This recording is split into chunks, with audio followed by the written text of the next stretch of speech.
The revelations that the communist regime in Beijing has targeted for influence and supported Justin Trudeau over a decade are massive.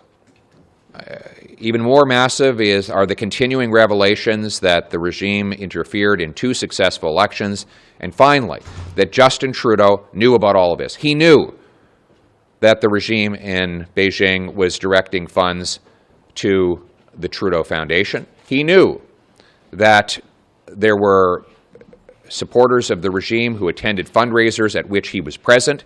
He knew through briefing notes that he has received and that his office has been provided showing the massive interference in both the 2019 and 2021 elections. And what did he do about it?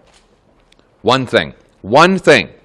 He appointed a panel and had a report written by someone who is the former head of the Trudeau Foundation, a foundation which received $200,000 of money directed by the regime in Beijing. That's it. No foreign influence registry, no laws to protect the Canadian diaspora community, no laws to shut down the police stations run by foreign governments, no action against foreign interference, and no effort to inform the Canadian people that all of this was happening to our democracy.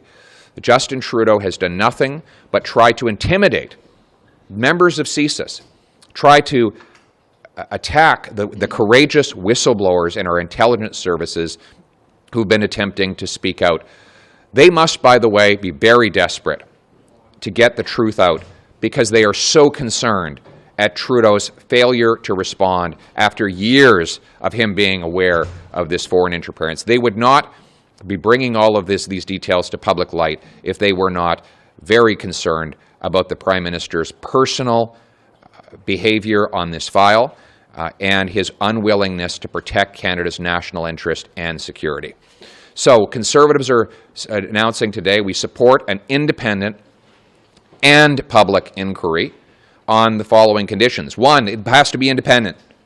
All parties in the Parliament must agree on who the commissioner is. We cannot have yet another Liberal crony named to head up this inquiry. Someone who's been a head of the Trudeau Foundation, for example, would not qualify as independent.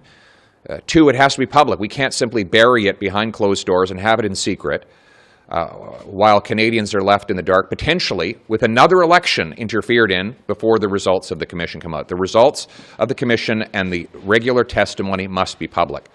Second, we must continue the investigations being done here in Parliament. This should not be an excuse for the NDP and Liberals to shut down accountability by simply pushing it off to a secretive and slow process that will not bear results for years to come. We must continue to get answers here, and that includes bringing Katie Telford, the Prime Minister's own Chief of Staff and top campaign operative. The NDP has twice voted to block her from testifying in committee. The NDP must stop the cover-up for the Liberals. They must do their job. They were elected to be part of the opposition, and they must stop their efforts to cover up for Justin Trudeau by allowing her and others like her to testify. Finally, we want any public inquiry to look also into the abuse by the regime in Beijing of the domestic Canadian Chinese population. Chinese Canadians are patriotic.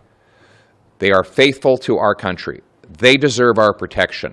It is absolutely unacceptable that they should be harassed or intimidated by foreign police stations or other techniques.